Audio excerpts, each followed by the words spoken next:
Well, hello everybody. Welcome back to Just Gaming Today. Today I got a little surprise on Steam. There is an expansion DLC to Darkest Dungeon.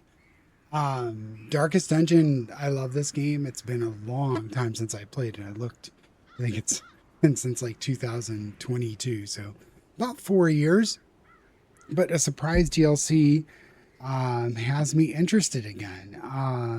Let's see. Let's talk about the DLC a little bit. So I have everything for it. There's individual updates. If you've never played Darkest Dungeon before, it's like a group exploration game. It's brutal. You're gonna have group members die. You're gonna replace them. You've got this like roster. You got to heal them. They'll go crazy. They'll get diseases. It's wild. It's very very cool. Now sometimes when I play through, I click off some of these, because I'm not interested in some of them, but we'll keep all of them, on the new, the new additions to the game is the Duelist, the Runaway. I, I really don't know a lot about them. I didn't really care for Darkest Dungeon 2. I know a lot of people like it. I don't, I just wasn't a big fan of it. I like being in a dungeon. Like, I don't know. There's something about the way Darkest Dungeon works. I wasn't a huge fan of Darkest Dungeon 2. I own it, I've played it, but I never get drawn back to it. Darkest Dungeon draws me back every once in a while, and this is an example of that. Duelist, Runaway are the new classes, and then this Fire's Edge. So they did a bunch of updates around trinkets and town events, and I think it's 3 new districts. Um, Very interested in the new burn mechanic, which I guess is related to the Runaway. And I know there are literally thousands of mods out there. I've never really delved into the modding community. So we're just going to play strict, whatever is out for it, we're going to play it. These are older DLCs, Crimson Court, Districts, um, Flagellant and Shieldbreaker are, individual classes that were added, and then Color of Madness. So there's a lot of stuff going on with all of these DLCs, but we'll play with them all. This is your first estate. The Crimson Court increase the complexity and pressure of the campaign. I'm actually going to take the Crimson Court off then. I was trying to remember which one I take off. I just want a little more relaxed experience. So we'll go ahead and do this. And if this works out, we'll give the Crimson Court a shot. Our still challenging are just to be faster and more forgiving than normal. Darkest, normal campaign for the original settings of the game. While there's no time limit to win, the campaign will be longer and more challenging than Radiant mode. And then Stygian campaigns are not for the faint of heart. Expect no quarter, no forgiveness. You must conquer the evil within a time and hear a death limit. I'm going to do Darkest. Just play as originally intended. The game is already fairly brutal. I mean, even if you play on Radiant, it's got some very challenging and brutal mechanics. So we'll go and do that. Let's do. I'm just gonna put. Oh, that's right. I can't. I hope I clicked the right one there. Yeah, looks like okay. Because I had two my old campaign, I think I played for like 102 weeks and whatnot. So it's a little intro here. You will arrive along the old road. It winds with a troubling serpent-like suggestion through the corrupted countryside, leading only, I fear, to ever more tenebrous places. There is a sickness in the ancient pitted cobbles of the old road, and on its writhing path you will face viciousness, violence, and perhaps other damnably transcendent terrors.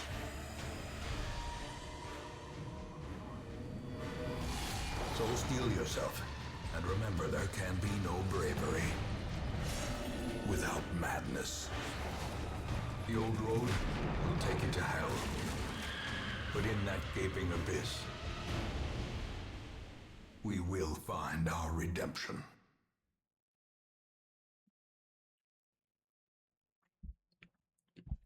So, something I'll say about the game is the art is amazingly awesome. The voice acting is over the top, insanely good. You can tell by the voice acting in that intro.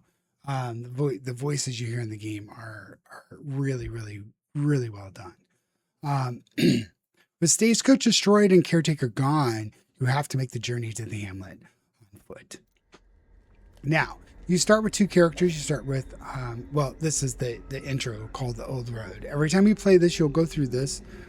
It'll introduce you to the game. I probably need some reintroduction. It has been years, so I'm going to make mistakes and I'm going to be learning a little bit. Hopefully, I'll catch up on it really quickly, but it's been a while. To move forth, click on another room or on the map display. This will take you to the connecting hallway. So this is what I like about the Darkest Dungeon is essentially you have a map, you have ways to move around. You're moving from room to room. There's dangers in the hallways. There's dangers in the rooms. It's glorious. It's like when you look at this, you think of old school Dungeons and Dragons and graphing paper and stuff, and you're moving your party around, exploring, finding out what's in rooms. Oh no, it's a surprise. So you got kind of cool stuff going on. So we're starting with two characters here. We have Renaud, who is a crusader, and we have Dismas, who is the highwayman. What I remember, you always start with these two. You're just going to have them. Now, some things about the game, if you haven't played before, you have light. So this light here is what changes the game. As you're going through the dungeon, your light is going to get darker.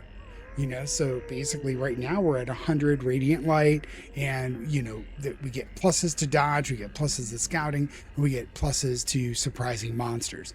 As the light changes and you meet different breakpoints, those modifications are going to change, and you can look at them and say, like some people will run radiant all the time. I kind of like having the light. Other people will just let the light drag down and they'll play on no light. And there's bonuses and negatives to playing on that. And we'll see that as we move through. Now, each of the characters have different things they can do. They're different abilities, and these abilities can be switched out for other abilities, but you only get these 4 slots. They have equipment. So you can see I have a rusty hauberk. It has a base dodge, base hit points, and then I have a battered longsword. I have stats, 33 health, 0 out of 200. I think this is madness, so you have to manage like sanity levels and things like that. I forget exactly what it's called, but we got accuracy, critical chance, damage, dodge, protection points, and speed, like what's your base speed and so forth. Then you can go to the Dismas and see his differences. You see his speed is 7 versus his speed of 1. So obviously Dismas is going to get a chance to potentially go first. What you also notice, just quickly trying to run through some of the basics here, and it'll run through it I think as we move through this. But you'll see each of the abilities will tell you, hey, where do I need to be? So on the left hand side you see the white dots. So when you are in either the first or second position, there are 4 positions here, you can use Smite. When you use Smite, it affects the first and second position on this side. When you, or can affect, sorry, that's you get to choose between position 1 or position 2. It'll tell you what it does. It's a melee, has accuracy base of 85. It gives you plus 15% damage versus unholy. It's easy enough. Zealous Accusation, you have to be in the first or the second position, and it's ranged, and you see the 2 joined red dots on the right means you're going to affect the first 2, so you're actually going to hit 2 things with this. Stunning Blow, again, same positions to be able to use this, and then Bulwark of Faith. So Bulwark of Faith is something that will increase the light of the torch. You see torch plus 24. It's the way to keep your light good. And then on yourself, you're going to get mark target buff self with plus 20% protection. So those are those types of things you can do. And then you have ways to shift these abilities in and out here. Let me think about this. You can pass a turn. You need food to to stay alive. So eat to restore, and health or starve of hunger. Each party generally consumes 1 unit per meal. So that's what we have in our inventory. We have a map. So this is the old road. It's just a little navigation one. So we're currently in this room. We've got the 100 radiant light. You see the light isn't dimming. As long as we don't do anything, everything stays the same. We can explore this screen to our heart's content. Default party order and center party on the map. So while you're in the map, you have different things you can do. So in this room, I can click on these guys, and I think, how do I move them? Oh yeah. So I can move myself backward and forward here. So I do want the Crusader in front here, but you'll know you will have opportunities where when you have a full party, or even in with this party of 2, where an enemy effect or something that we've done will move the characters. Okay, so the characters will go from dismisses in slot 2, it's in slot 1. If Dismiss does something, he can move to slot 1 and end up kind of messing him up, so he tries to get back into the front ranks. So moving yourself around and getting your party in the right order is pretty important, and we'll see that as we go along here. Let's move to the next room. Now, have run up these lanes. Keep to the side path. The hamlet is just ahead. Nice. It's a hallway movement. In the hallway, press D to move forward, A to move back. If you prefer the mouse, you can click ahead or behind the party to just move them. So I just use the mouse the whole time, and you just hold the button down, and you can explore. Your little guys will have little like comic bubbles that'll come up, and they'll talk to each other. Dispatch this thug in brutal fashion, that all may hear of your arrival. So combat is turn-based. On your hero's turn, click a skill icon and then click on the highlighted target. If you can't select a particular skill, it's because the hero needs to be standing in a different spot, or there are no valid targets. Mouse over the skill to see the requirements. So we've kind of done this. Dismiss is going first. Now we haven't looked at Dismiss's skills. So he has open vein. He needs to be in the first 3 slots to use this. And he can affect the first 2 slots of the enemies. Now you can see this one here. We are not able to shoot him with a pistol shot because he's in the first slot. Now, if there was a second enemy here, this pistol shot would be available to us. We do have Grape Shot Blast though. So Grape Shot Blast can affect the first 3 on that side. Crits received are plus 4%, but the damage modification is minus 50%. I think I'm going to go with open vein. Pretty good accuracy. The damage is down a little bit, but it will put a bleed on the target. So the different types of debuff effects that you can put on targets is really important.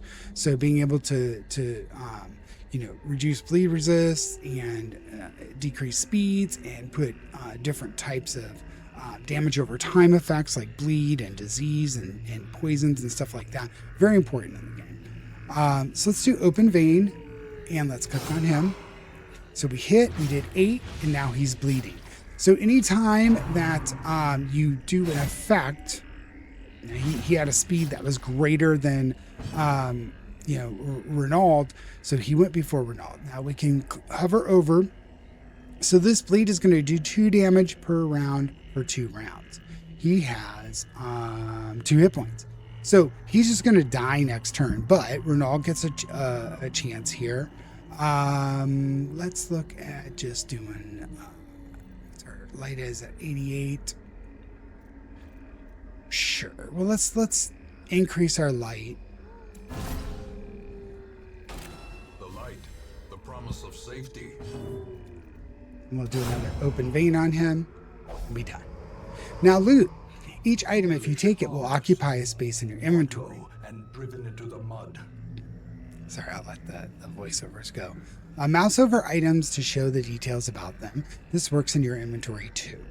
Now, loot. So we found 250 gold. Now, when we take this, see it goes into our inventory. This is all the space we have. So when it fills up, and these items max out, so basically there's limits to the amount of food that will fit in this particular space. So you're very limited on what you can actually carry. That's another very important part of the game. So as we move here, even though the battle is over, you see I'm going to take damage from the bleed. The bleed is gone. Oh, that's called stress. So you can see down here, stress is 0 out of 200. And there's different, all these different types of mechanics that put your heroes in precarious positions, and stress is one of them. Obviously, hit points in your life is another one. Let's check out this little tent here. If you get close enough, you'll be able to interact with it. While exploring, you'll find interactive objects. Click or press W to investigate them. Take a look at this tent. So we'll take a look at it. Someone has camped here recently. So it says drag an item here to use it on this object. I don't really have an item I want to use on it, but let's check inside the tent. Someone left valuables. Leave nothing unchecked. So we can take the gold, and you'll see it goes right into the same slot. We still have, I think it's 1,500 maybe is the maximum, or 1,000. I forget what the maximum amount that you can put in a slot is. We also found some citrine. So the citrine will take up a slot as well, but it's worth 250, so you can see it's pretty valuable. So the tent is done. We can sneak by that. Now, if we look at the map, you'll see kind of where we're at. So we're getting really close to the room, and this is the room door. So if you get to the end here, you can keep going. If you go backwards, it kind of adds stress onto your members. So you really kind of want to avoid that. So when you get up here, click on the door, and you'll go in. So we have another fight. Send these vermin a message. The rightful owner has returned, and their kind is no longer welcome. So you can see here, it's very strict on the way things go. So they got, I think, surprise on us. He's speed 6, and he was able to shoot us with a blanket fire. So we've got Brigand Bloodletter and Brigand Fusilier. Now, we do get to see Dismas go first. It's 35 and 12.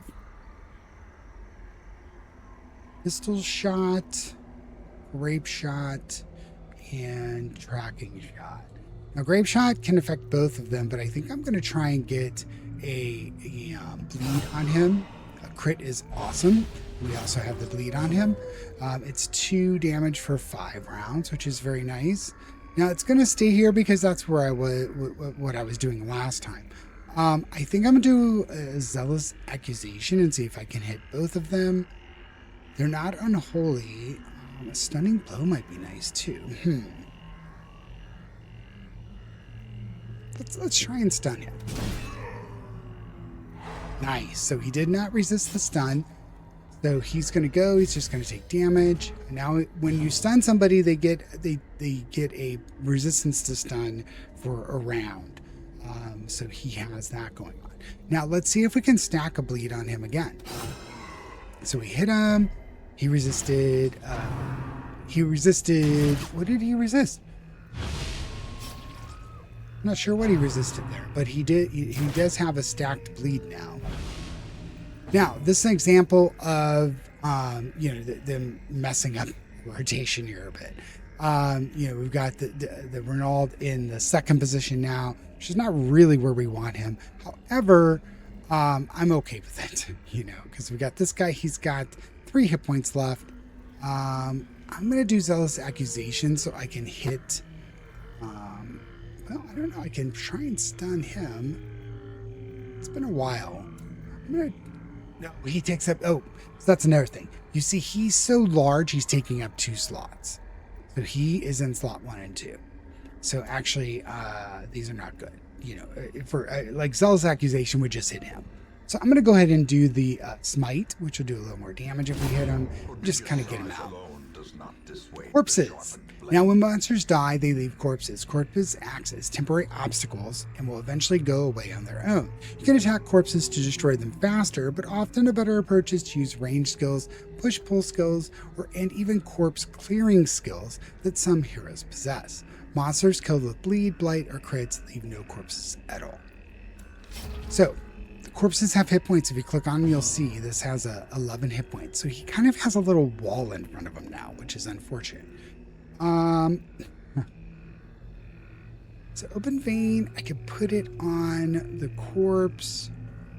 Tracking shot is ranged. I'm going to see if I can just use the tracking shot and hit him. Okay, we hit him. Blanket fire me again.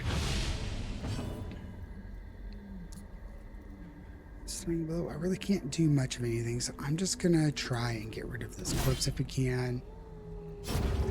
Nice. Now he's up front. Let's do an open vein on him, see if we get him bleeding. We do. He has 3 hit points left. Man, Ronaldo's getting kind of tore up.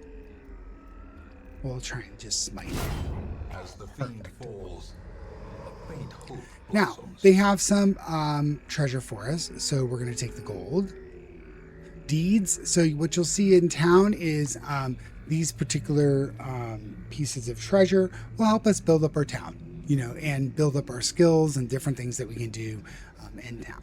So we have deeds. We're going to take that, and we got some food. We'll take that. Nice. After you complete the requirements of a quest, you have the option to return to town at any time. Just click the crest, looks like this, and you don't need to return to the starting room of the dungeon to exit. So we have completed the quest. However, I want to continue adventuring because we have a chest here. Now, I'm going to click on Dismiss, and we're going to click on the chest. I don't have a key. Maybe Dismiss can open it. So it doesn't tell you what you need to move here, but you can move like keys and different things here to try and open the chest. Now I'm going to try and open the chest and see what happens. It's trapped. So now you see I have a blight, which is 2 damage per round, and I didn't really get anything out of it. That's okay. We tried. But that gives you an example of what you can do. In town, you have a bunch of options on buying equipment and stuff. You can purchase keys to help you out with the chests and stuff. So quest complete. Let's go here. Off we go. So at the end of every run, which we were on a run there with the old road, we get some quest rewards, which we got 5,000 gold. We collected treasures. We get paid some money for the food we bring back or didn't use, you know, one or the other. Basically, we're selling them back to the store. We had 1,100 gold that we found in the dungeon, and we had some citrine. So basically, you sell all this stuff, you get some money, you get some money from the quest rewards, and we collected some heirlooms. There are 4 types of heirlooms, as you see here. I don't remember what their names are, but these are the deeds, and I think they fit in this column here, hence the 2. So go to next. Now, at the end of every run, your heroes will get some experience points, to resolve XP. They're also going to get this happy face, sad face. So something's going to happen to Ronald when I click on this. You don't know until you click. Red is bad, white is good. So this he gets plus 5 scouting chance in the wield, and he also has Hieromania, experiences religious visions and delusions. So what these different types of manias will do is, in certain circumstances, your hero will just do something you do not want them to do, or they might do something automatically that you want them to do.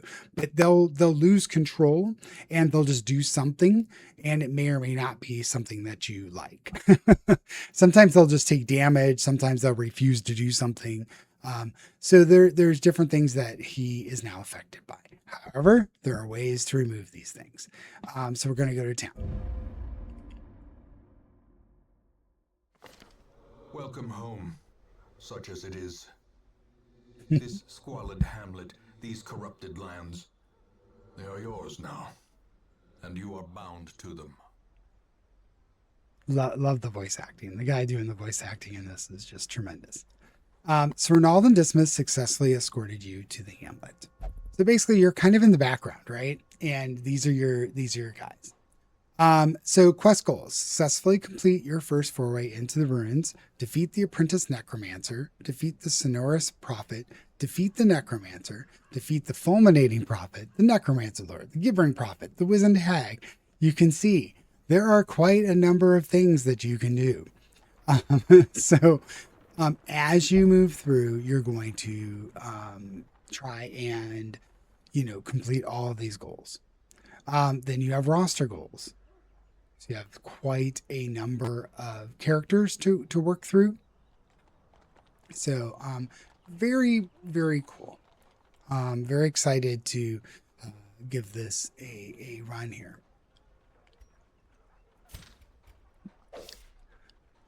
Get help where you may. On the screen in the game, press and hold H to see contextual help for controls in that mode.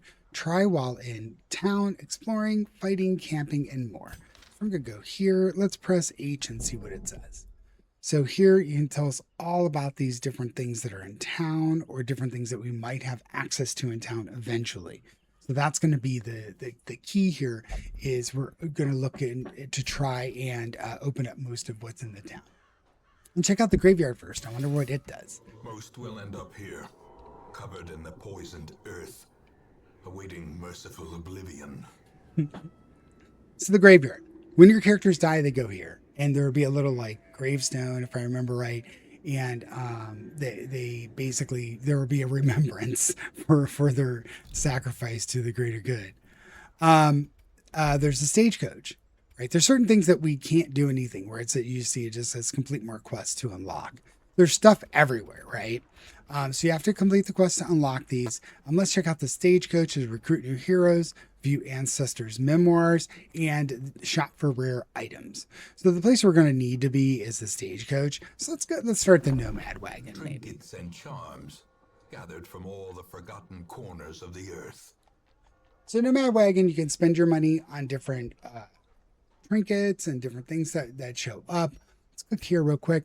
Upgrading the nomad wagon improves the trinket purchase selection and reduces their cost. So you see here, remember when we had those 4 different items, that this particular item here that we can find in the dungeons is what is needed to upgrade the nomad wagon. Now, as you upgrade it, it gets better and better. You see this upgrade percentage. Increase the number of trinkets available to 4. You see we only have 2 right now. So if we wanted to upgrade the nomad wagon and be specific about that, we go here and do that. Reduce trinket costs. So we can reduce the trinket costs and we can increase the number of trinkets available to us when we come here. So that's the nomad wagon. Ancestors' memoirs. View ancestors' memories. In time, you will know the tragic extent of my failings. So you can watch and see what you've done. So basically, you can see, you know, hey, have I completed different things? What am I doing? Why am I doing it? So you can go here and check on those things at your ancestors' memoirs. I don't remember what shards are. It's been quite a while. We do start with some of these. Oh, so it's busts, portraits, deeds, crests. I don't remember what the shards do. And then there's a reset. I'm not sure what that does either.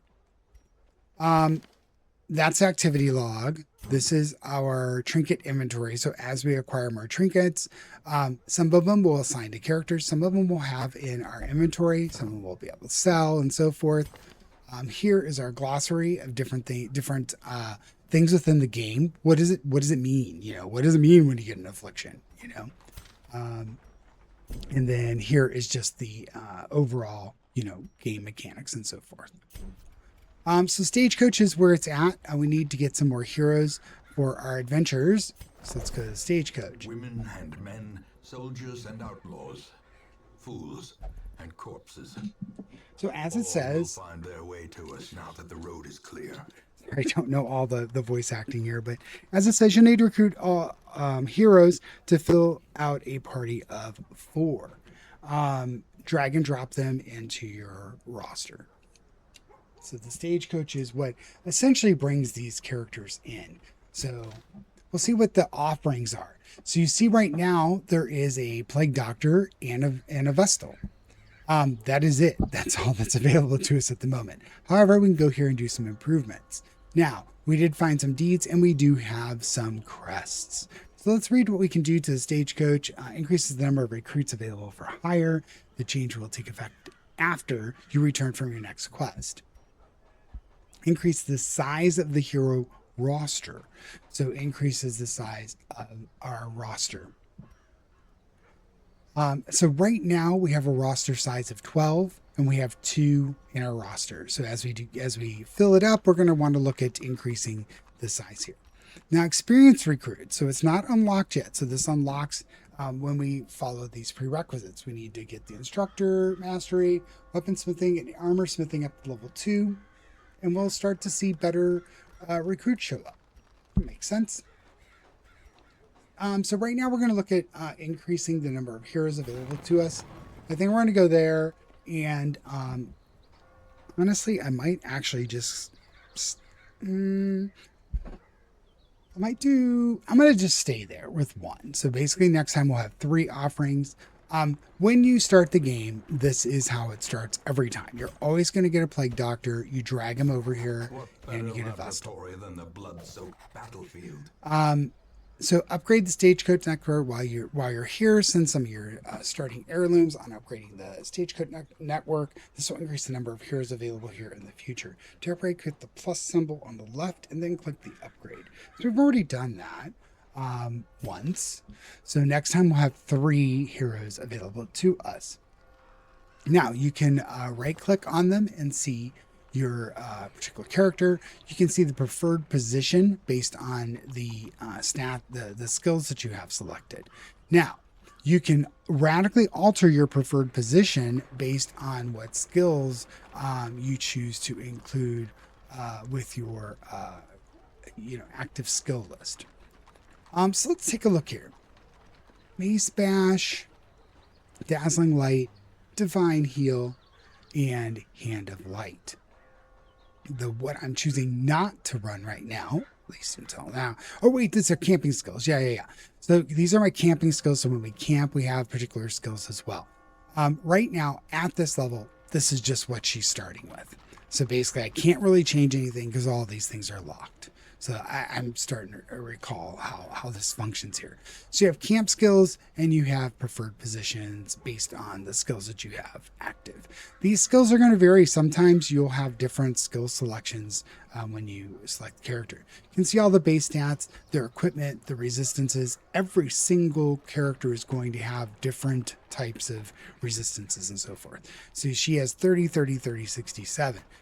If we go to common, he has 20, 60, 50, 67. So you see they're different. Every character is different. Now, Duquesne, she has Unholy Slayer, so she's really good against Unholy. She's also a risk taker, so she has pluses to damage but minus to dodge. So her dodge is utter junk. She can't dodge at all, but she does more damage against Unholy, so we've got that going on. So common, he has wield. It is advisable to go in and look at your quirks. Okay, you really need to understand, like, yikes, what is good or bad about these characters. So wield, he gets plus 15% damage in the wield, and he has plus 10% protection. So protection is, I think it just alters the amount of damage they take at face value. Okay. And then torn rotator cuff, minus 5% to melee skills. Now you see his preferred position is position 3. Now, Duquesne, really, I want her to be the healer. So I'm looking at what skills are available to her in the very back. So I'm really not going to use Mace Bash. I'm not going to use Hand of Light unless I get moved around. So I'm going to keep her in position 4. Common's position is 3. So basically on all of these skills, he's able to use everything from position 3. So he's my position 3 guy. Now Dismiss. Hard Noggin, plus 15% stun resist, plus 2 speed with quick reflexes, and he's also a known cheat. Is not allowed to gamble while in town. So our gambling effects in town, and he can't gamble. He's banned from the casino, basically. His preferred position is 2 or 3. So those are the skills we have available. We just have to kind of deal with them for now. Renaud. Now, Renaud did pick up an extra, quirk here, a -1. So he's got Warrior of Light, plus 10% damage if torches above 75. So he likes it when there's a lot of light. There's 5% scouting chance in the wield. So he's good scouting there. God-fearing. In town will only pray for stress relief. So stress relief, once you start accumulating stress, you are going to have to kind of park your heroes. So that's why you have the roster here, is your heroes need some time off to get better and or try and get rid of a negative quirk or reduce stress or heal. They need to do things in town, and we'll open up those buildings that will allow us to do those things as we move along in the game. But right now, his negatives are God-fearing in town, only prey, kleptomaniac, prone to stealing items. So when he is with the group, if you open like a chest or explore a tent and you find something, he can just steal it, and it doesn't go into inventory. It just goes away. Like he goes into his personal stash and there's nothing you can do about it. So you kind of want to get rid of these things, if you can. And then Hieromania or Hieromania experiences religious as visions and delusions. We picked that up as part of the long road. So you can get quirks. You can get positive quirks without getting negative quirks and vice versa, or you can get them both at the same time. Just depends on how the dice fall. All right, so we have our group here. There's no one else to hire, so there's no more folks in the stagecoach. I don't believe we can do any of this, so we're going to look to go on our first adventure. There isn't much more you can do in town right now. It's time to embark on a quest. Click the embark button at the bottom of the screen. Now, I'm going to click the embark button. I'm going to pause. Mecca of madness and morbidity. Your work begins. Love that voice. I'm going to pause it for a second. I'm going to grab a drink real quick. All right. Well, I have my drink now. Just got back from like a 5-mile walk, so I'm a little thirsty. Let's kind of get the hydration going again. Quests and parties. So this is the embarkation screen. So this is where you get to choose like the kind of what adventure you go on, and you get to choose your heroes. So this is where you select a quest and form an adventuring party of 4 heroes to embark on it. On quest, click on quest to see their details, and then drag heroes into slots at the bottom of the screen to form your party and default party order. So a couple things on this screen. This was our last party, where we had Renal and Dismas. So it's going to start them here, typically. Not going to say it's always that way, but I'm pretty sure it is. So we're going to drag Coman down and drag Duquesne down. So, the usual suspects. When you have a party of a particular type, you do get a bonus. I'm not sure where it ends up displaying, but this particular party is called the usual suspects. It sets it up this way as the beginning of the game, just to kind of show you, kind of what's going on. So when I take her out, it goes away. Put her back in. Usual suspects. They're going to tell you, different types of like comic bubbles. It's kind of telling you how they're feeling. So there is feedback in the game. Like, I'm ready for this. I'm scared, they'll tell you, kind of how they're feeling about things. So it's interesting that you get some feedback from your characters here, your party. I'm focused and ready for action. Now, there are several different places you can go here, right? So we have the ruins and the darkest dungeon. I think we're not ready for this at all. So we're going to probably go to the ruins here. I don't think we can go anywhere else, right? Yeah, everything else is locked. So we have the ruins here. We click on it. It's going to show us like what we have going on. So it says, test yourself in the mad realm of your fallen ancestor. Take note of how the creatures have taken over, but don't delve too far. So it's a scouting mission. It's short. So a short mission does not provide camping. Okay. So if it's a medium or a long or whatnot, I forget exactly all the different, dispositions for camping. It'll tell you how many camps you get, but on a short, we don't get a camp. It's apprentice level 1, which is suitable for our group here. The goal is to explore 90% of the rooms. If we explore 90% of the rooms, we're successful. We don't have to go any further, and we can get these particular rewards. Rewards is 3,000 gold, 4 crests, and a trinket. So disease charm plus 20% disease resist, but -2 dodge. So some of these trinkets will have positives and negatives. Some of them will just be positive. I don't think there's any trinkets that are just negative. So you kind of got to weigh benefits and minuses here. So we're obviously going on this particular quest. Now, once we get this screen set up, we're going to provision. Before we go to provision, I do want to note something. You know, Darkest Dungeon's been around for a very long time. Sometimes people don't like to play older games. This game could come out today like this and it would be insanely popular. So say Darkest Dungeon didn't exist, it could release in this format and people would be bonkers about it.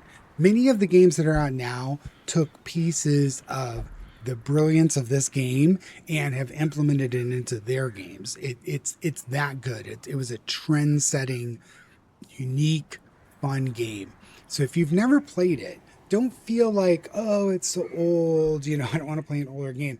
Really, if you've not played it, it is a fantastic game to delve into and experience for the first time, and you will come back to it again and again and again. At least I have.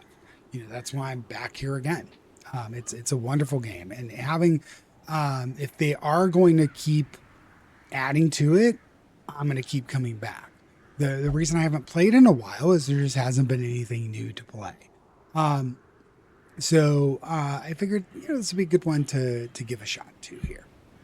Provision screen. The cost of preparedness, measured now in gold, later in blood. Provision for the journey. You want to take different supplies depending on what your region you are going to, how long the quest is, and your own preferences, but always bring some food and torches.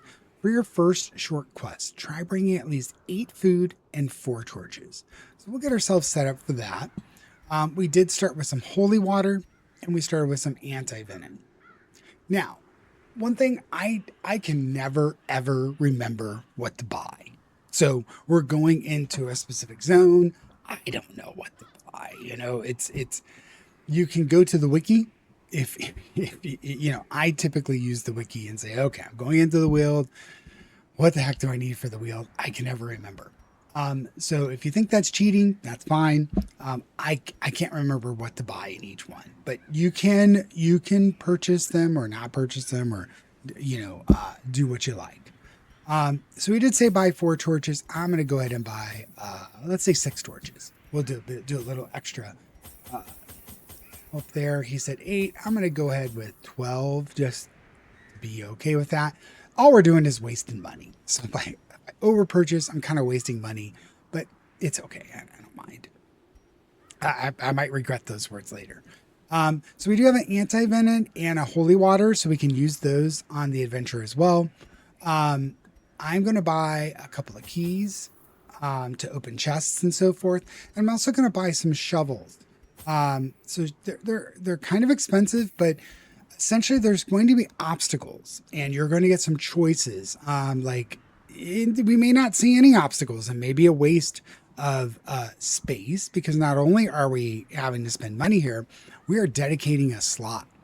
Slots is where you put treasure. So as I'm using these, slots will open up for treasure and so forth. But at the moment, you know, we only have this many slots. So you have to be, it's kind of got some management as far as what you can put in places. So let's, you know, I think we're pretty good here. We got food, we got torches, we got some keys and shovels. Shovels will help break into things and also help you clear obstacles. If you don't have a shovel and you need to clear an obstacle, you typically take damage or you end up getting stressed, or both. Let's embark. So we're going in the ruins. First expedition in the ruins of your ancestry. Be curious, but be careful. All right. Light is starting at 100. We have our default party order. These are the first 2 things I check every single time. You also notice that both the Plague Doctor and our Vestal have some stress. So they already have 20 out of 200 stress.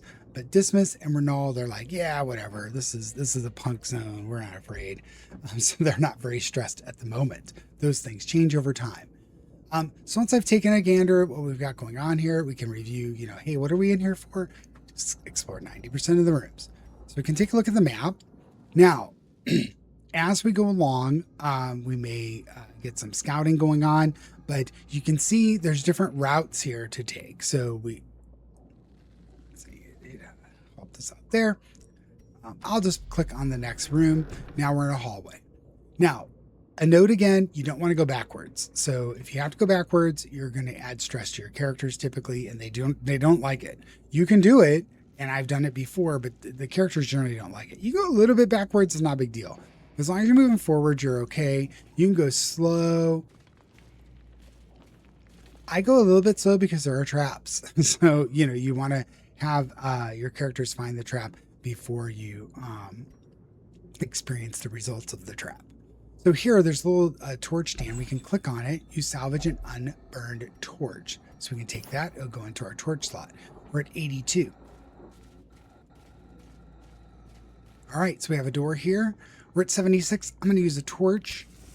As the It brings light us gains purchase, spirits are lifted. And back up to purpose is 100. made clear. So I'm going to speak over him quite a lot. So, but I do like to hear his voice and stuff.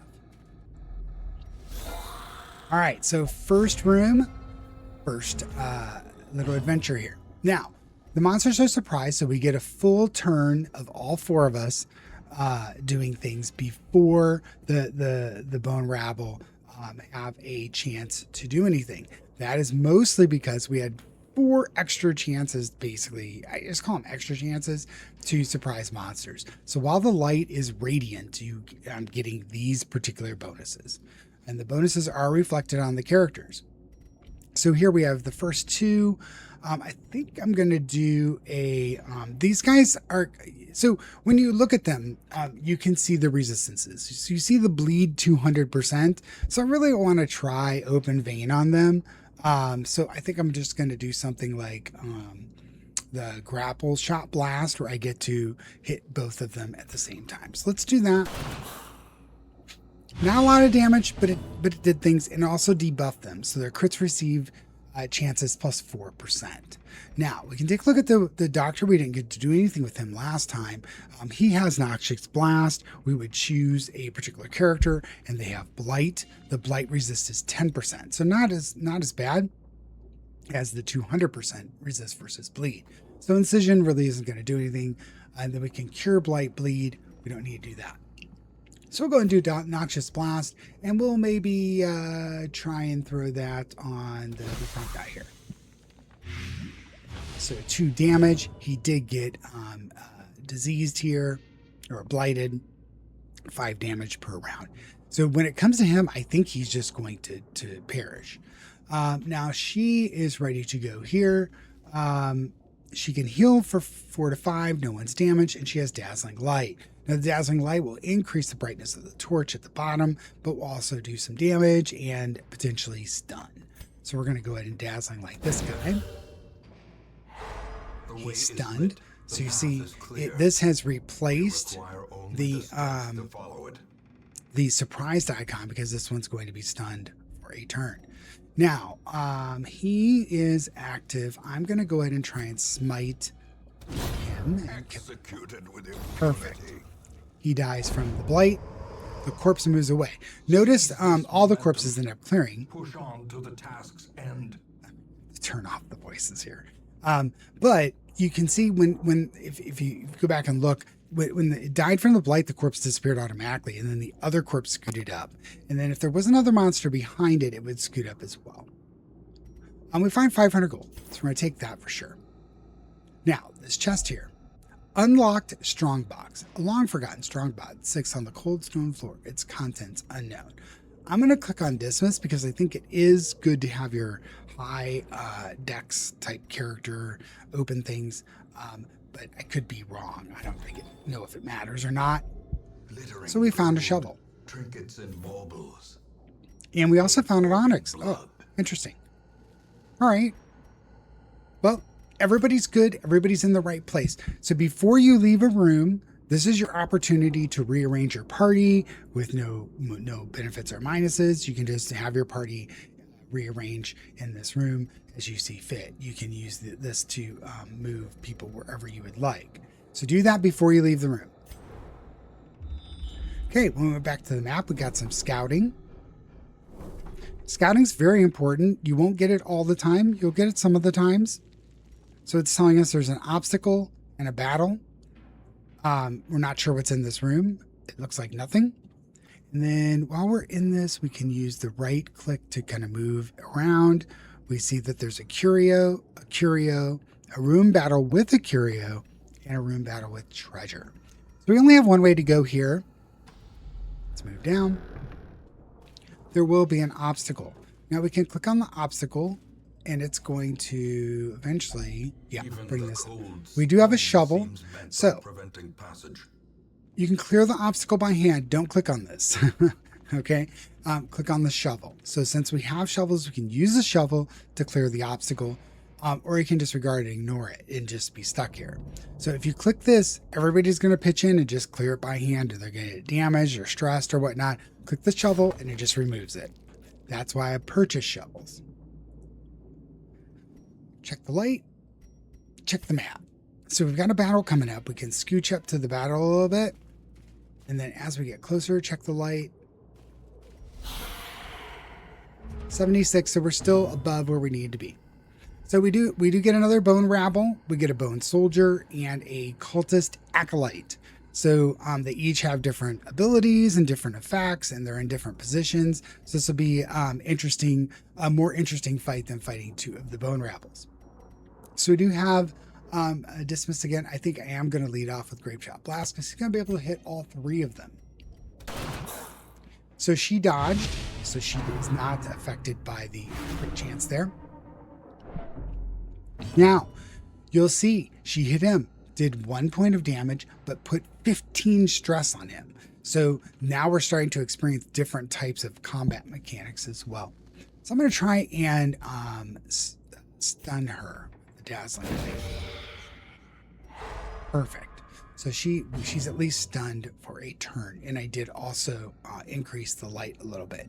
You see, as I was talking about, the light has gone to a dim light from a radiant light, and now we see we have plus stress and plus monster crits. So the reds are negatives for us, and the white or yellowish color is positive. So we get +1 dodge, +1 scouting, and +3 to monster surprise. But now we're suffering more stress and more monster crits. So as the light dims, things start to change. Now, I can choose to do like a plague grenade and hit her.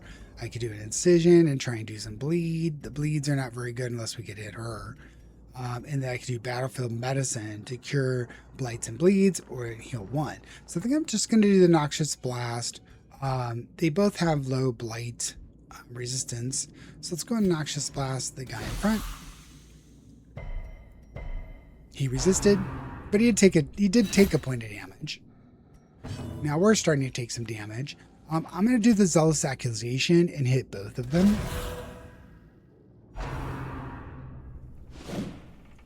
Nice dodge. I'm going to grape shot again.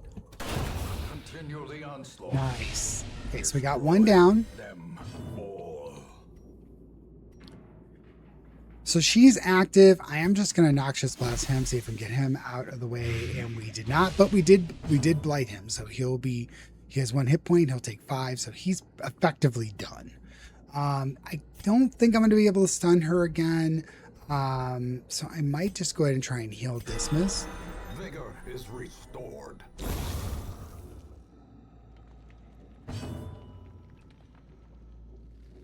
And you see, that's an example of the corpse clearing itself, because it died from the blight. Now smite, I'm going to try and smite her and take her. The fiend falls, perfect. faint hope blossoms. Now, what you see there is when I killed her, I had more stress than this. And in that little like white icon, I kind of cured some of my stress by doing something good. Doesn't always happen, but sometimes it'll happen like that. Got some gold. We got 2 jade. So pretty good haul on the treasure so far. Now we have a room coming up so we can check the map. So this is basically a room that shouldn't have anything in it as far as my scouting report came back. And it doesn't. And since we entered the room, there's another chance to scout. Again, you don't always get the scout. So I think what we're going to do is head up to this treasure room. We can go back to this room and kind of make circles and stuff. However, do note that we're using food and people getting hungry. We're using light. So we have things that are happening to us as we're progressing here. So I'm going to use the torch, get some light going here again, and we'll go down to this treasure room here and see what we can do. All right, so we have a curio that's a couple of spots up. We should be able to see it here. So the curios are... Finding All right. the stuff is only the first test. I'll be keeping this for myself. So this is part of his kleptomania. So a curio is just something to interact with. And, Renaud interacted with it on his own and took all the stuff. So you're just kind of done. So that's an example of the kleptomania. It's not a good thing. You definitely want to try and deal with it. And in town, we'll eventually have ways to make that happen. So now you see the black around his head. Before we had 12 stress, now we have 14. So he just is kind of stressed right now. And, it just is what it is. Okay, so we're heading into this room. I always like to go back to the map to check. It says room battle with treasure. We have a 67 dim light. I'm going to go ahead and light it up again to 92 and then go in. And you can choose to fight in whatever light that you want. I'm choosing to fight in a brighter light because he gets the bonuses to light. I don't have anybody that's a good dark fighter or whatnot, so I'm just trying to keep things lit. And also the lit, it really helps surprise. So you see we surprise them, so we get a whole round to kind of do our thing. I'm going to grape shot.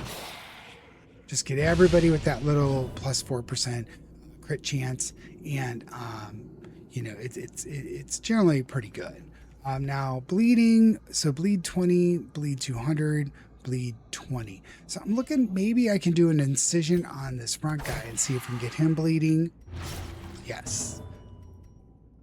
Dazzling light. I'm going to see if I can stun her. We critted her and she's stunned. And then the crit reduced my stress. I was at 20 stress and now I have 17. So when you do really cool things, you actually heal some of your stress. Very, very fun mechanic. So he has a couple things going on. I'm going to do a stunning blow maybe on... Both have 25%, or do I just try and... Yeah, I'm going to try and do Zealous Accusation and see if I can just have... Oh, critted him. So again, stress goes down. So stress is down to 8 now. Remember, I was at like 15 or something. So without doing any kind of healing on my own, just doing really cool things have helped my stress levels. Now, she did a stress attack against him, and he also has... some hit points lost now. So 39 stresses, you're getting to the point where you're starting to get a little queasy about things. I think there's a break point at 100, and then you start to do some rolls here, and they have a chance to be like very heroic and something good happens, but most of the time something bad happens and it's not fun. So we're still in Radiant Light. We have 2 characters left here. I think I'm going to try and incision her. Perfect. He was at 39 stress. Now he's at 36. So just doing something really good ends up causing, some benefits there. Open vein, it does bleed, but I think I'm just going to try and do damage with the open vein versus just the bleeding. Oh, I hit the wrong button there. Sorry. It's okay, though. So we'll take the bandage, we'll take the torch, and we'll take the crusts. So we have some things to help improve the town again. And then we have a chest here. A chest with your family's sigil. So we have a chest. It's got a little key. So I wonder if we put a key in it, does it help? It does. The key unlocks the hidden chest. So you get some more crests, gold, and some more bandages. Now, we have our characters. I think common is no one's bleeding. No one's got anything going on. He's got 15% protection. Yeah, there's really nothing for us to do. Everybody's in the right space. Our light is okay at the moment. And we get some more scouting. We're getting really lucky on the scouting. I think it's really part of this first adventure. It gives you some extra advantages and so forth. So, now there are traps along the way. You see that we've identified some traps. What I'm going to do is, instead of dealing with this trap, I'm going to go back to this room and then head to this battle over here. So I only have to deal with one trap over here. So let's do that. Looks like we end up with a surprise battle here, so we're going to have to fight through that battle. These maggots are stress inducers, so you want to take them out as quick as you can. We'll grape shot blast and see if we can get some extra crits on them. Since all of these areas are occupied, I like doing double hits on things, so go ahead and get them blighted up. Is the weapon that cuts on its own. Nice. And you saw the corpse disappeared automatically, which was nice. Here, I'm going to go ahead and heal up, so we have that opportunity there.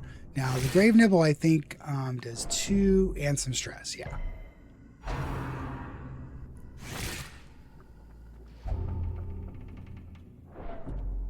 Oh, boy.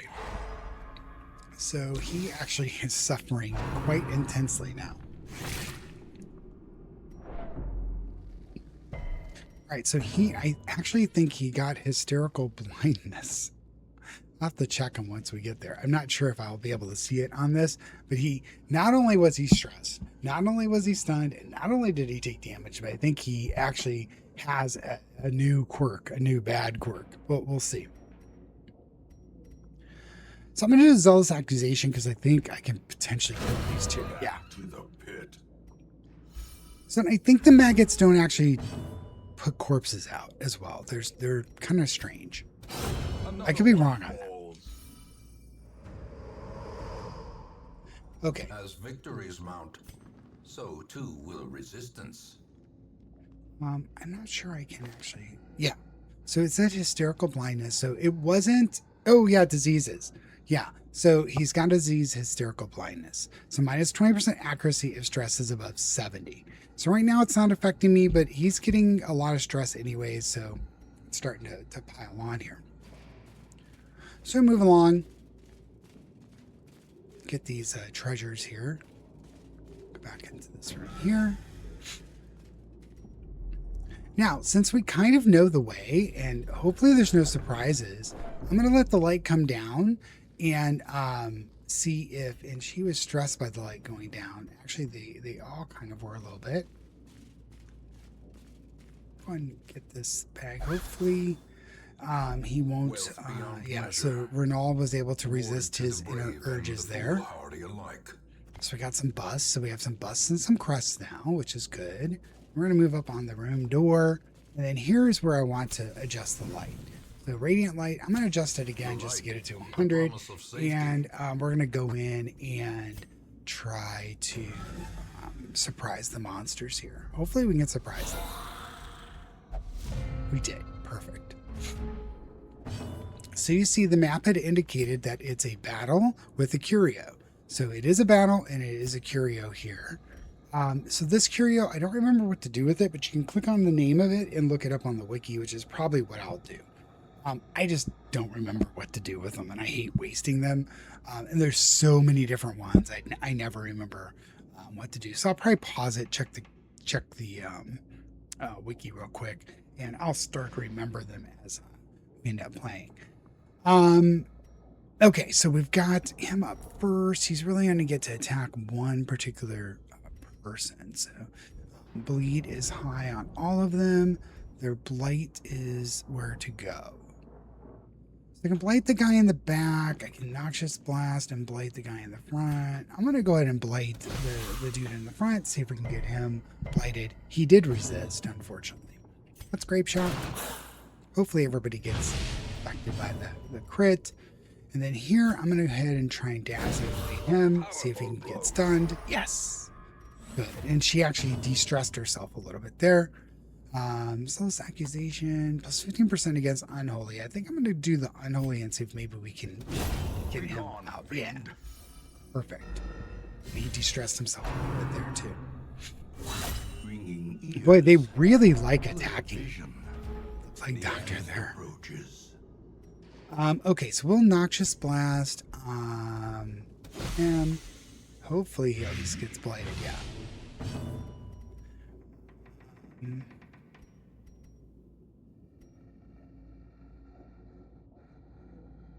I'll go ahead and pistol shot. Perfect. And then here, I'm going to heal the Plague Doctor. Just make sure he kind of sticks around. And then this is against Unholy, so hopefully... Another Great. And then he's going to de-stress himself a little bit too. Nice. So some quite good treasures here. Now this curio is the Holy Fountain. I think you put holy water in it. But I'm going to check real quick and I'll be right back. Alright, so what it's telling me with the Holy Fountain is you can just use it.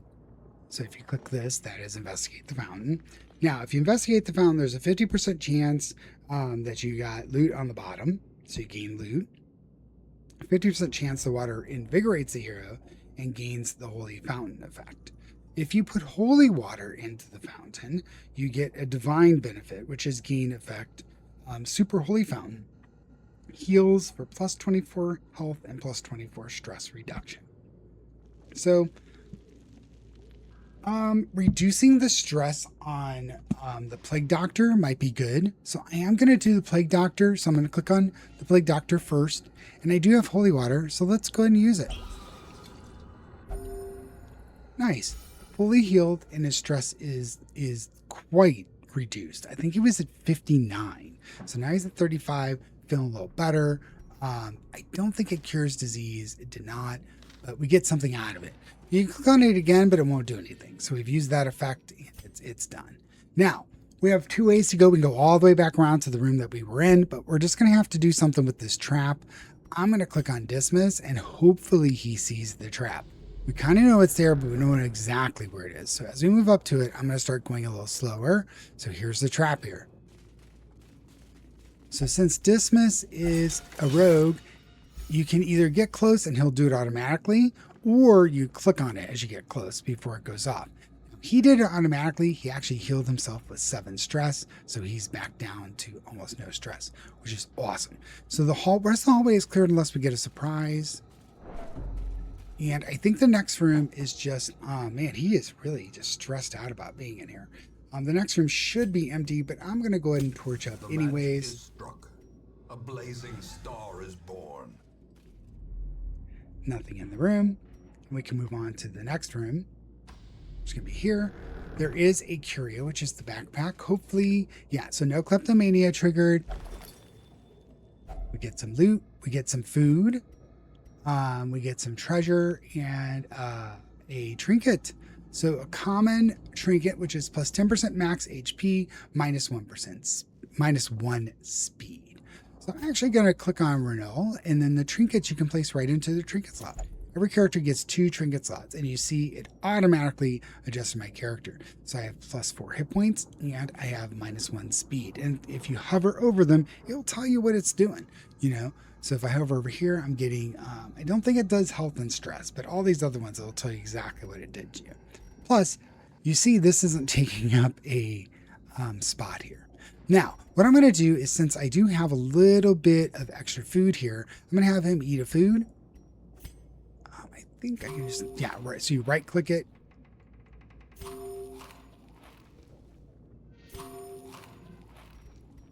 going to go to dismiss. He's going to eat some food.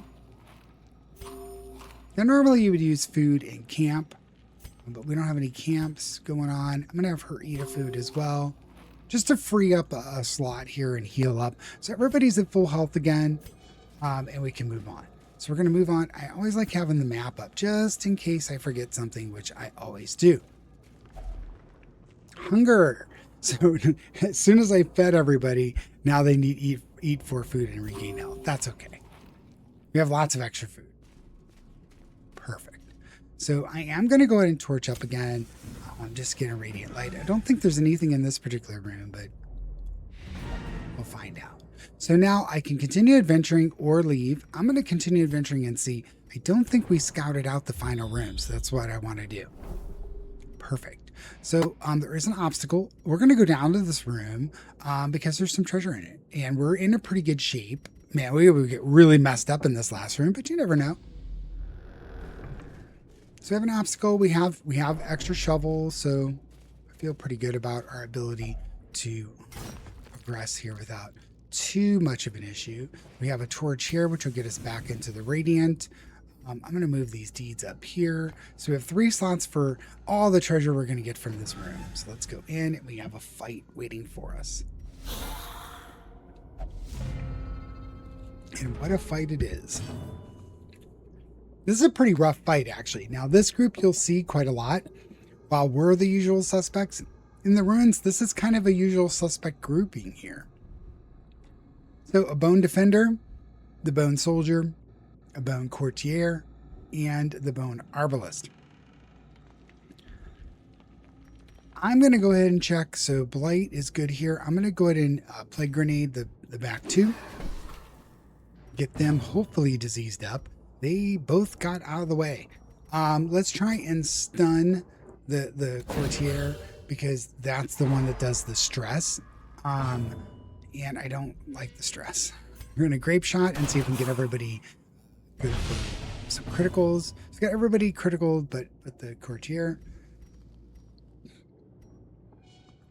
A smite. I think I'm going to try and smite this bone soldier and maybe take him out. Missed. Darn. All right, now they get their return.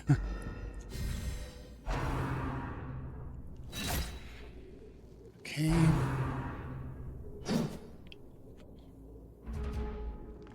Not terrible. But I'm going to plague grenade again. This time they're both hit. They're both going to take damage. So he has 3 hit points. He's going to die from the blight. He's got 14 hit points. I could do a pistol shot. I pistol shot him, maybe. I needed a crit there, but he's going to move up into position 3, which is fine. Ooh, he's going to try and shoot me. we're shooting at each other there. I'm okay with the amount of damage we have at the moment. Let's see if we can stun him. Perfect. Increase the light as well. Not that really need it, but it is a side effect of that particular skill. Let's try and hit him. So the arbalist is going to perish. So we really only have this defender left to worry about. So we got 4 damage there, yeah. So let's see. I'm going to go ahead and do the open vein just to be able to hit him. It's not going to make him bleed because he just has so much resist. Noxious Blast. We'll go ahead and Noxious Blast him. That's perfect. He's going to take 5. He's at 8. This is how a life is taken. I could Dazzling Light him and try and stun him. I think his stun is 25. Let's go ahead and do that. Let's try and get him stunned. Ooh, a crit. Nice. Very, very good. So he's down to 1 hit point. Let's see if we can just hit him. Nice. So taking care of that group, quite good. When everybody's dead, the corpses clear themselves too. So we've got a citrine, a shovel, deeds, and a jade. And we also have this chest. So with the chest, we do have 1 key left. Perfect. Nice. This is a haul here. So right in the beginning, being able to get all of these things right off the bat is very good for our town. So I'm quite happy that we went to that last room. I'm not sure if this particular first adventure is preset where everything's exactly the same each time. I don't think it is, but it could be. So quest complete. We'll click there. We're done. The only thing we really didn't explore was that one little hallway. So here we're accumulating all of our gold and treasures. Heirlooms.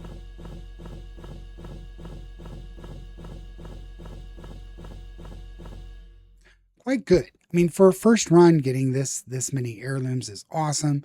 The treasure was pretty good, and we got 7,450 gold. We've got another 4 crests up here. So the crests are this one, yeah, shields. And we got this disease charm. So not the best, trinket, but you could put that on somebody to just try and resist some disease, especially if you're going into a particular environment that has more disease type monsters. That's a good charm to have. So we'll go next and see who gets some level ups. So it looks like everybody leveled to, or everybody is kind of leveling up here a little bit. Yeah.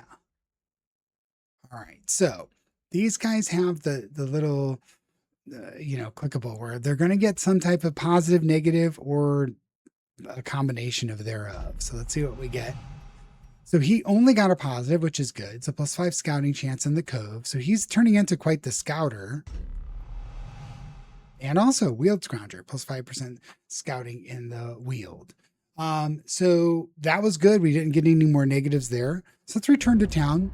We'll check out the town and then call it quits here. The tents are pitched, banners fly, and the corpse wagons stand at the ready.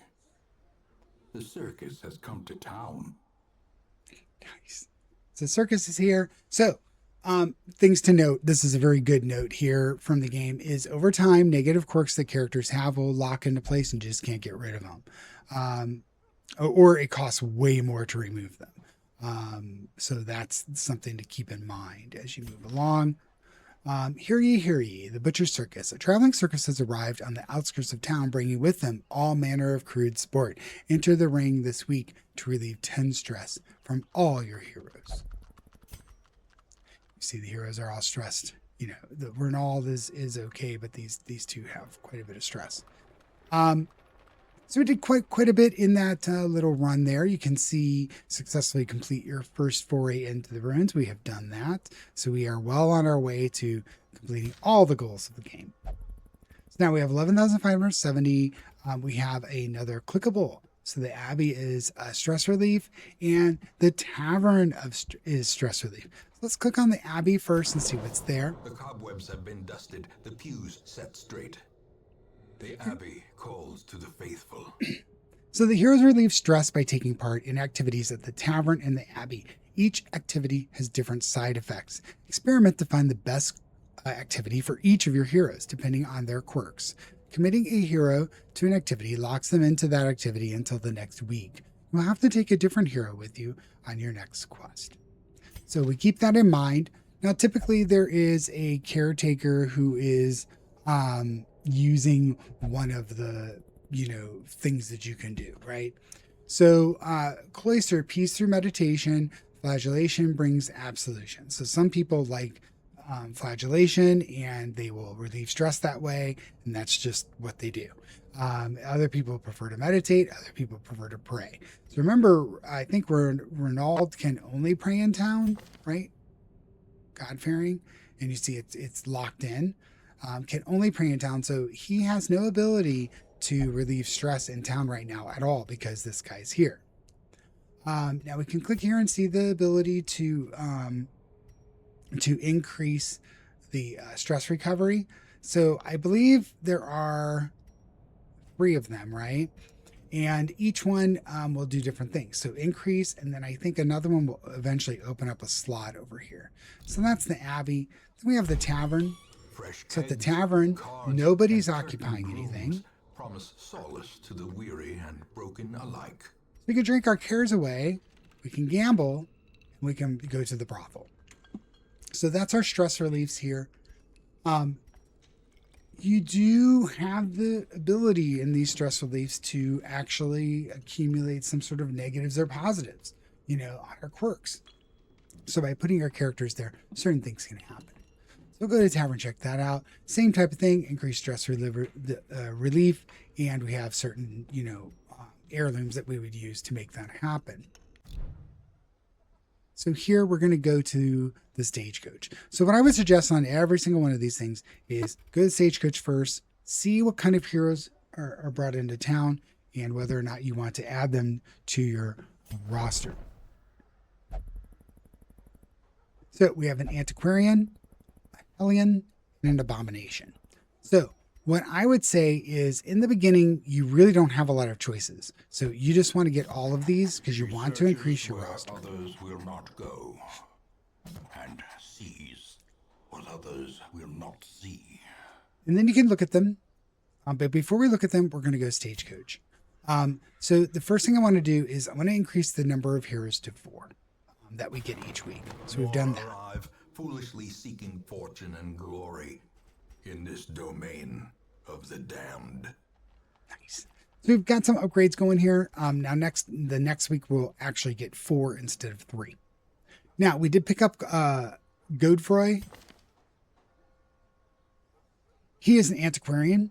Antiquarians have the back positions filled. They have nervous stab, or at least he has nervous stab, because there are 3 that are locked here. So nervous stab, festering vapors, so he's a blighter as well.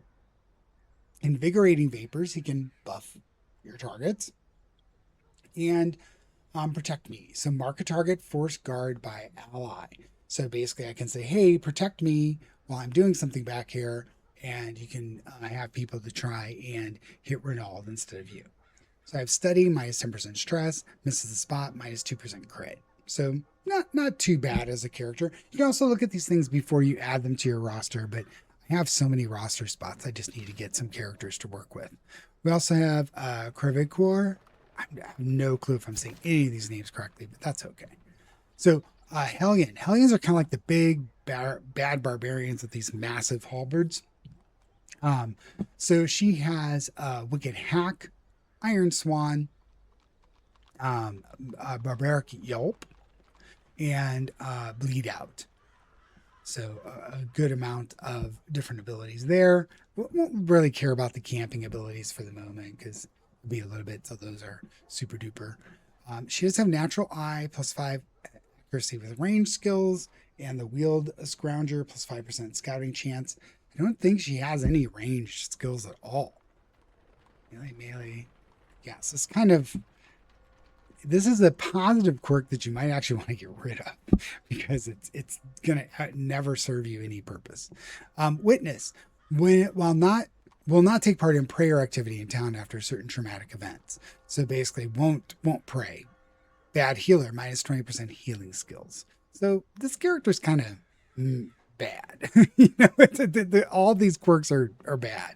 We already have plenty of people doing Wield Scrounger.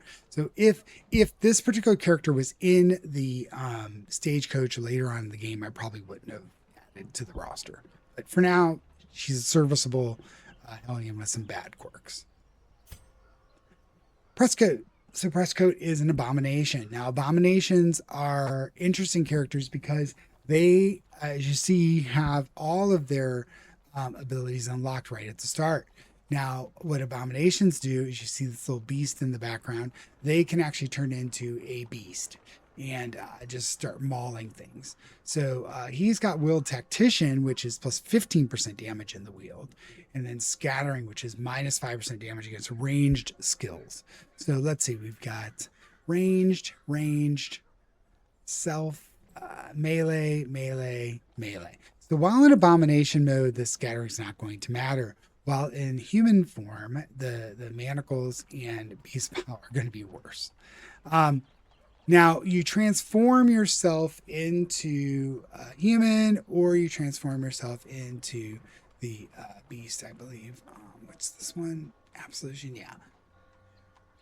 As a human, you do that. As a beast, you do that. So basically, you turn yourself into this beast, and you get a bunch of different abilities that you can do. You're far more melee oriented, and you lose the ability to do some of the things that you do as a human character. So I think you always keep this transform. As a human, you have these 3, and as the beast, you have these 3. So it's kind of an interesting character. It was, I think, an add-on character as we went along. So was the Antiquarian. So these 2 characters were kind of characters that were added to the game at a later stage. Now, we do need to take care of some stress, especially on the Plague Doctor. He also has a disease, which is problematic in the beginning for sure, because I don't really think there's a way to cure the disease at the moment, which kind of stinks. So if we get out of this, let's go to the Abbey. Peace or meditation. I don't think I can. Yeah, it's the hospital that will cure the disease. So we're gonna check on him. He doesn't have anything that says he needs to do anything in particular. So we're gonna throw him in the praying and lock him up for some treatment. And so he is unavailable to us in our next quest we go on. Now, she has how much stress? She has 20 stress. So that's not too bad. I think she's good to go. Excellent. So we've accumulated some characters. We've done some improvements in town. I think we're okay to take a break here, and we'll kind of cut this one off and try the next week on our next video here. Hope you guys are enjoying this. I did a lot of explanation on this one, and we'll explain new things as they come along to the best of my ability. I have to remember all this stuff because it's been quite a while. But you know, we'll work through this together, and hopefully it'll be fun. Like, subscribe, leave a comment. Let me know what you think. Are you excited for the new edition here? The Runaway and the Duelist. I am.